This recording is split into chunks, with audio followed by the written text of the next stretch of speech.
and promoting overall business cooperation between us. Now, where our bilateral trade is concerned, it's gone up and down, understandably, because of the impact of COVID on both economies. Last year, the bilateral trade by our financial year was $214 million. I know we've hit higher numbers before. I'm very confident that we will do that again. I also want to emphasize that Cyprus is today the 10th largest FDI investor in India, with a cumulative investment of almost $12 billion during the period of the last 20 years. Now, the pandemic has actually highlighted the importance of stronger economic cooperation, perhaps most of all in the health and pharma sector. I do note that pharmaceuticals, iron and steel, ceramic products, electrical machinery are some of the major items of export from India to Cyprus. But if one looks at the basket of our trade, clearly there's a lot of potential there that we need to explore more. I also note that the Cyprus-India Business Association, which was established under the auspices of the Cyprus Chamber of Commerce in 2005, has been steadily progressing towards expanding our investment and commercial ties. Now, where India is concerned, I think it's a fairly objective statement today to make that we are getting increasingly prominent in the global economy. Our trade policies, reforms which were undertaken during this period, and the inherent economic strengths, all in a sense channeled by a clear economic vision of the Modi government, has contributed to our becoming one of the most strong destinations for inward foreign direct investment.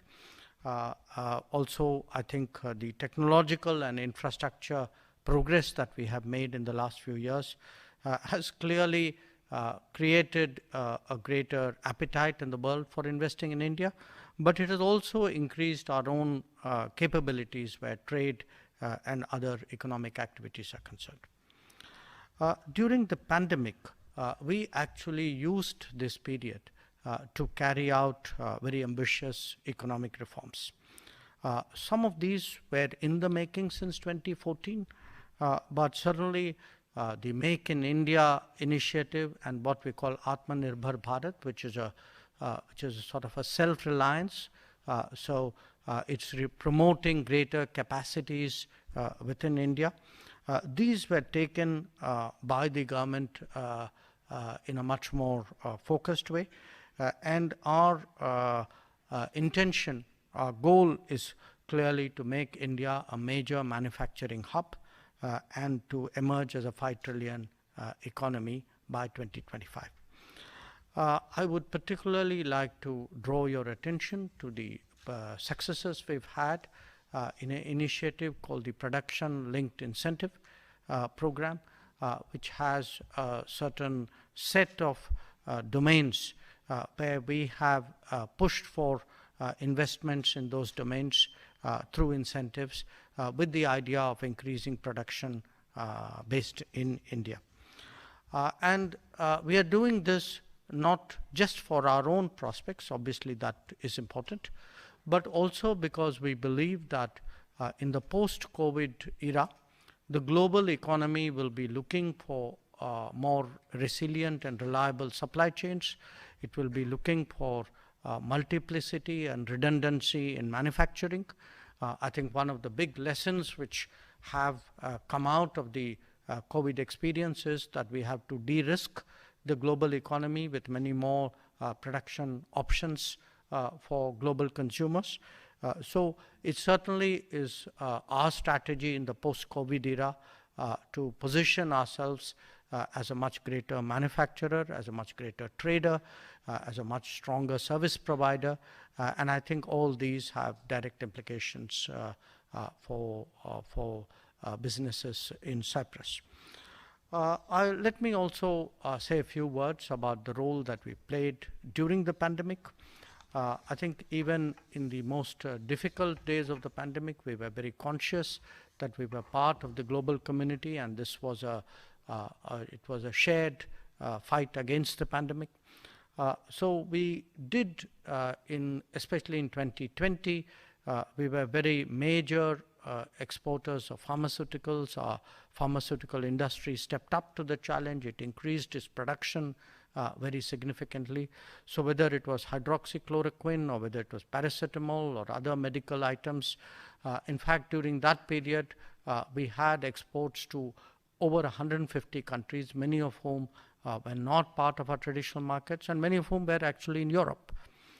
The other contribution we made during the pandemic was to share our healthcare experience and expertise in our own neighborhood and also in Africa, because one of the big concerns at that time was that the global health response was very differentiated, and we did not want to see inequity insofar as African countries were concerned.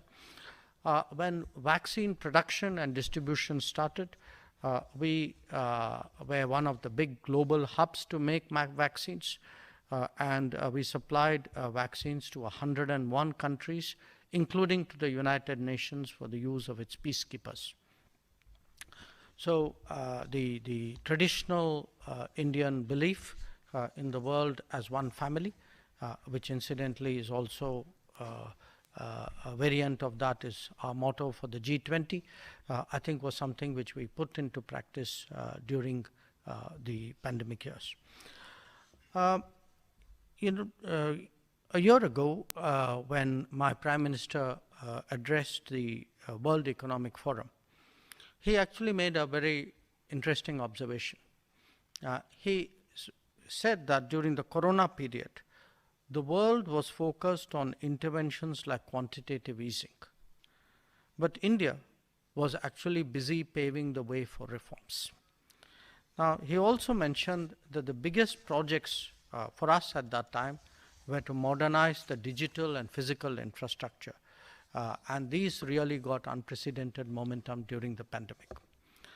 Now, the results of all of that, I think, are beginning to be visible.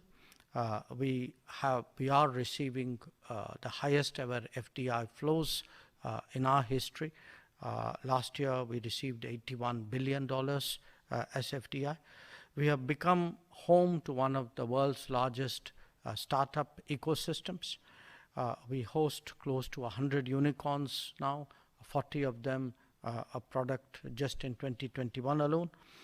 In fact, we have the third largest number of unicorns currently.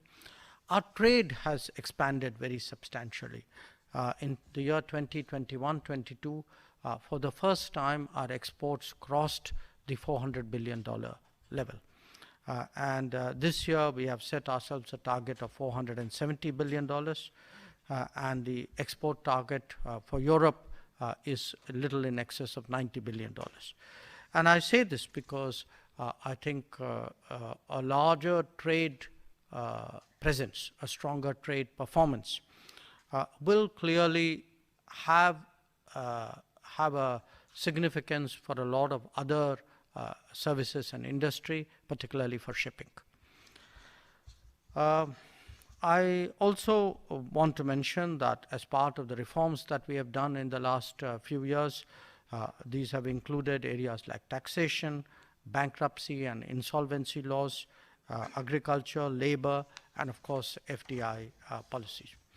So as a result, really a very different India is today emerging with many more solutions to problems which have dogged us for a long time.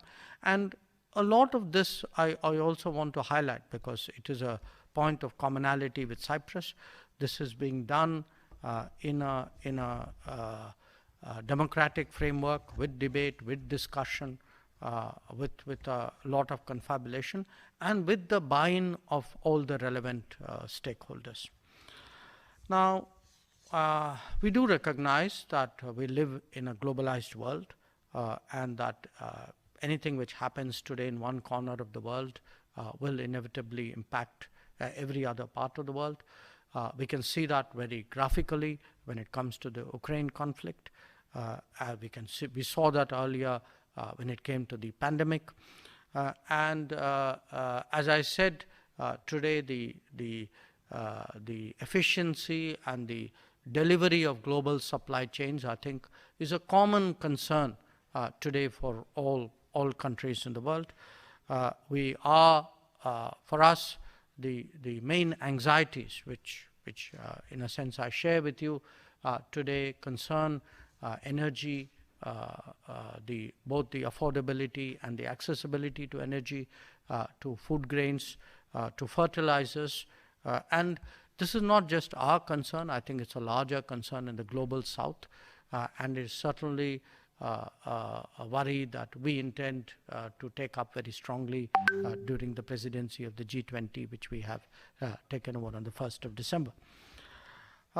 In terms of the impact of the reforms and the easing of regulations that I've spoken about, it's not just stronger export growth and ramped up capital spending. This has really translated into a fairly robust GDP growth. We are still looking at the ballpark figure of somewhere between, take 7% GDP growth plus minus. And this would certainly be among the highest among the larger economies of the world. As an important tourist destination, I thought I should share some thoughts on that subject with Cyprus, in Cyprus as well. It's again, we are moving very aggressively to promote tourism. But I would like to share with you that there's also a big outflow of tourists from India. In fact, I was telling the minister yesterday, I go to a number of countries as part of my travels and see that Indian tourists are among the top 3 or top 5 tourism providers. And this could be from Thailand and Maldives to even the Caribbean. Since it is one of the mainstays of your economy, I do believe it is a sector perhaps where we need to give more attention in terms of our future collaboration. A second sector, I think, which merits a special reference is the IT sector. Even the IT industry has actually matured enormously in the last 2 decades. So that old imagery of India as the back office of the world, we may still be that, but I think we've grown well beyond. The era of the knowledge economy, I think, is seeing much more, not just contract manufacturing and engineering outsourcing, but actually a much more integrated innovation and even inventions in which Indian companies are part of the global economy. In fact, even in an area like the manufacturing of chips, which is today very much, it's right up there in terms of global competition. I heard in the US that American companies alone actually have employ more than 40,000 engineers in that business in India. So the message which I really bring to you is that today India is a trusted partner when it comes to global supply chains. We are working on free trade agreements with different countries to promote business. Obviously, the one with the European Union is under negotiation. This decision was taken at the Porto summit. I think the government of Cyprus was very helpful in moving the European Union in that regard. We are very deeply appreciative of that. This year, we actually concluded 2 agreements, one with Australia, one with the UAE. We have a number of other agreements on which we hope to make progress. As I said, in terms of technology and innovation, there is a lot happening of India which should be of interest. Again, perhaps the sector which I should mention is the renewable energy sector. When it comes to startups, there's a lot of energy out there. And we are trying to actually see how we can, in a way, harness the energies and the creativity of Indians in the diaspora in that regard. So, before I conclude, I would like to perhaps also flag the climate action issue, because I think wherever you go in the world today, that is a common concern. The last year, 2 years have actually brought home to each one of us today that this is not a hypothetical threat. This is not something which we said would happen one day in the future. I think it's already happened last week and last month and last year. Certainly, I think for fragile topographies, it is something which is of growing concern.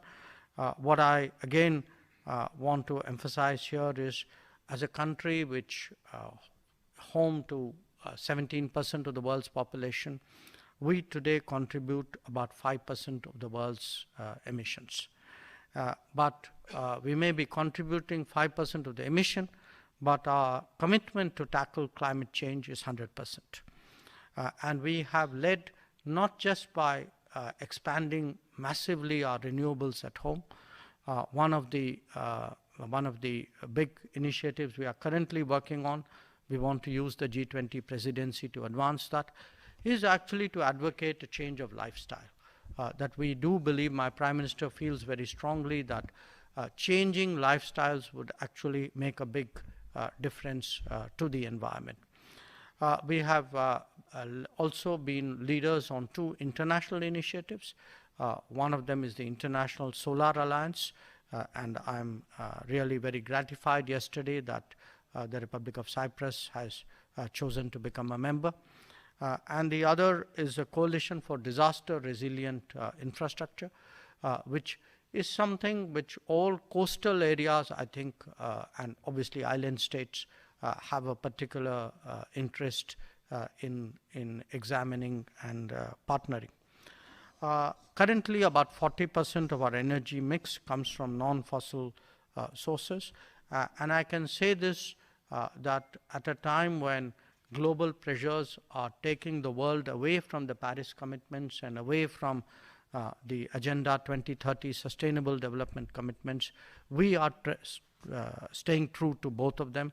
I think among the G20 countries, we are on course to deliver before time on whatever we agreed to do in Paris. Finally, let me in a sense sum up the changes in India in terms of what they mean to our relationship, because my intent was obviously to familiarize you with a lot of what is happening in India. But you would ask yourself, how is it relevant to your business or to your policy making, or in a sense to your national concerns? I would really say there are 7 areas which India and Cyprus should examine between themselves. One, of course, is the world of finance. The world of finance, because Cyprus is an important pathway for financial flows into India. And if you're looking at an economy which is going to grow at 6.5% plus, perhaps significantly plus in the coming decade, then it is certainly, for us, your value will grow with time. For you, we are a partner of a growing relevance. The second is shipping. Shipping, because, as I said, we are doing everything to make ourselves into a stronger manufacturing power, but also a more competitive agricultural exporter. So there will be many more products going out of India, and given the rate of growth that I am placing before you coming into India. The third is tourism. Tourism, because if you look really at the evolution of global tourism in the last 3 decades, wherever there has been a significant bump in prosperity, so you saw this with Japanese tourists, then Korean tourists, then Southeast Asian tourists, then Chinese tourists. So the coming wave will be of Indian tourists. And coming wave will be of Indian tourists going out, but also a very conscious effort by India to attract tourism. The fourth relates to the knowledge economy. The knowledge economy, which is, we will live not just in a world of chips, but increasingly in an era of artificial intelligence. It will require a different set of skills, a different kind of industry, much stronger connections between economies, even if they are separated by distance. And related to that, my fifth point is we will have to promote a culture of mobility. In the world, where there is demand will not necessarily be where there is demographic advantage. So how do we even out the demographics and the demand? I think this is going to be a big challenge. Today, with a number of members of the European Union, we are negotiating mobility and migration agreements. We have done this successfully with Portugal, with Denmark, with France, just recently with Germany. Yesterday, we signed a declaration of intent to do so with Cyprus. Day after tomorrow, I'm going to be in Vienna. I look forward to doing something similar out there. But what I do want to emphasize to you is that today, India is a source of talent and skills. And in a more globalized economy, in a more knowledge-driven economy, I think those flows are something which we need to address. Then I think given how comfortable we are with each other, it's also worth a thought whether India and Cyprus could actually work in third countries. Third countries possibly in Africa, maybe in other parts of the world, where we both have some historical presence and some networking and some comfort levels out there, whereby pooling our relationships, we will be able to do much more than we have done so far. And finally, I want to drive home the point that where the Mediterranean is concerned, it is a region of growing interest to us. Obviously, it's a right thing for me to say in Cyprus, but I want to point out to you that if you look at many of our other relationships in the last few years of countries in the Mediterranean, both North Mediterranean and South Mediterranean, there's been very visible intensification of those ties. So I speak to you today, therefore, as a foreign minister of a country that is globalizing very rapidly, whose footprint and whose interests and whose influence will expand with time. And as it does so, I want to really make you all understand that this is a region where there will certainly be more of India. And when that happens, as that happens, for us, the relationship with Cyprus is something which will be an anchor in that respect. So once again, I'm really very pleased I had this opportunity to place some of these thoughts before all of you. And again, it's really a very deep pleasure to be here. Thank you very much.